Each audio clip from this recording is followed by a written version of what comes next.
Assalamualaikum warahmatullahi wabarakatuh. Kami dari kelas S3A kelompok 1 ingin membawakan makalah kami tentang aksesibilitas pasal 1 ayat 1 dan 2.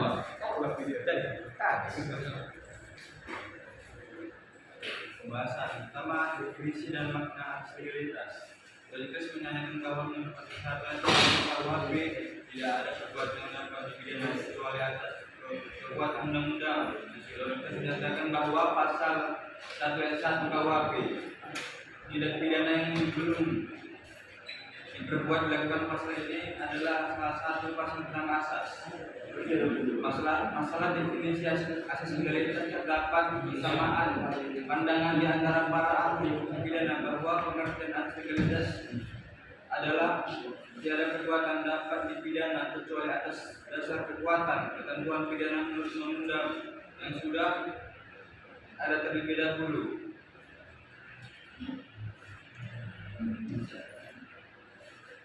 B. Tujuan asas legalitas. Menurut formula asas legalitas dinyatakan bahwa karena ada alasan tertentu. A. Memperkuat adanya kepastian hukum. B. Menciptakan keadilan dan kejujuran atas terdakwa. C. Mengefektifkan deteren subsidiari saksi pidana. B. Mencegah penyalahgunaan kekuasaan. Dan E. Memperkokoh penerapan rule of law. C. Pengecualian asas legalitas. Asas legalitas pasal 1 KUHP ini memiliki pengecualian khusus mengenai keberadaan yang diangkat dalam ketentuan pasal 1 ayat 2 KUHP, yang mana pasal tersebut terbunyi seperti ini. Jika terjadi perubahan undang-undangan setelah perbuatan itu dilakukan, maka kepada tersangka atau terdakwa dikenakan ketentuan yang menguntungkan baginya. Dari ketentuan pasal 1 ayat 2 KUHP ini sebagai pengecualian, yakni memperlakukan ketentuan yang menguntungkan bagi terdakwa.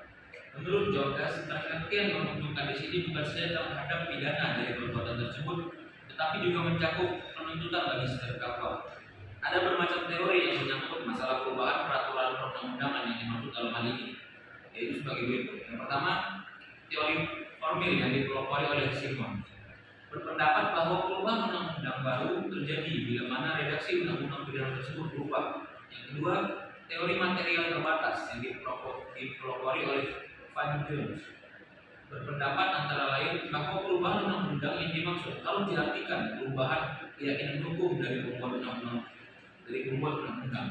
Yang ketiga, teori material tak terbatas yang merujuk pada putusan Hochstadt tanggal 5 Desember 1921 mengungkapkan bahwa perubahan undang-undang adalah meliputi semua undang-undang dalam arti luas dan perubahan undang-undang yang meliputi perasaan hukum pembuat undang-undang maupun perubahan yang dikarenakan oleh perubahan zaman. D. Asas legalitas dalam hukum pidana Indonesia. Realitas asas legalitas di Indonesia menjadi pilar utama penegakan hukum pidana. Sifat kepastian hukum yang melekat pada asas legalitas menjadikan hukum pidana sebagai salah satu bidang ilmu yang pasti dalam kacamata hukum, karena melekat padanya bingkai-bingkai hukum yang jelas dan tegas. Dalam pasal 1 ayat 1 KUHP menyatakan bahwa tidak ada suatu perbuatan yang boleh dihukum, melainkan atas ketentuan pidana dalam undang-undang yang ada terdahulu daripada perbuatan itu. Dalam konteks asas legalitas tersebut mengandung makna bahwa satu, perundang-undangan pidana harus dirumuskan secara jelas dalam bentuk tertulis.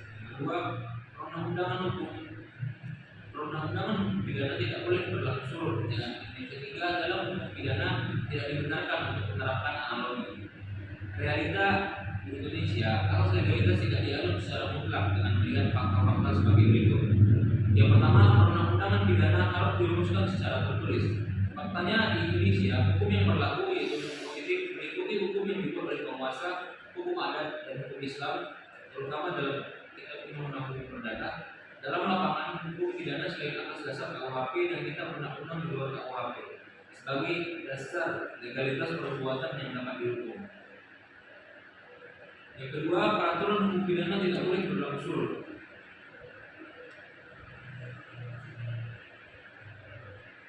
Untuk menjamin kepastian hukum harus ditetapkan terlebih dahulu ketentuan pidana tentang sesuatu perbuatan tindak pidana. Baru kemudian pelanggaran terhadap ketentuan itu dapat dikenakan sanksi pidana sebagai konsekuensi logis pilihan bebas subjek hukum untuk berbuat suatu perbuatan yang dilarang. Pada kenyataannya, hukum pidana tidak menganut prinsip asas tidak berlaku surut secara mutlak. Ini tertuang dalam pasal 1 ayat 2 KUHP yang menyatakan bahwa jika undang-undang diubah setelah perbuatan yang dilakukan, maka kepada tersangka dikenakan ketentuan yang menguntungkan baginya. Ini membuktikan bahwa undang-undang dapat diberlakukan surut selama ketentuan undang-undang yang lama atau yang terdahulu lebih menguntungkan. Menurut Susilo, bahwa lebih menguntungkan meliputi ringannya hukuman tentang anaksir peristiwa pidananya, tentang delik aduan atau tidak, mengenai persoalan salah tidaknya terdakwa dan sebagainya. Yang ketiga, dalam penerapan hukum pidana tidak boleh menggunakan analogi.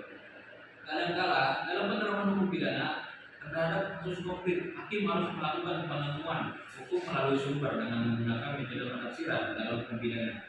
Penaksiran dibutuhkan dalam hukum pidana untuk mencari makna yang terkandung di dalam suatu istilah atau cakupan suatu tindak pidana. Asas legalitas membatasi secara rinci dan cermat perbuatan apa saja yang dapat dipidana. Salah satu prinsip asas legalitas yang bahwa dalam penerapan hukum pidana tidak boleh menggunakan analogi. Analogi adalah menerapkan suatu ketentuan hukum pidana yang mempunyai kemiripan atau bentuk yang sama terhadap suatu perbuatan yang pada saat dilakukan tidak ada ketentuan hukum pidana yang mengaturnya. Penerapan analogi merujuk pada ketertinggalan hukum terhadap apa yang harusnya diaturnya. Baiklah, sekian pemaparan makalah dari kelompok kami. Mohon maaf apabila ada kekurangan. Saya silahkan wabillahi taufiq wal hidayah. Assalamualaikum warahmatullahi wabarakatuh. Waalaikumsalam warahmatullahi wabarakatuh.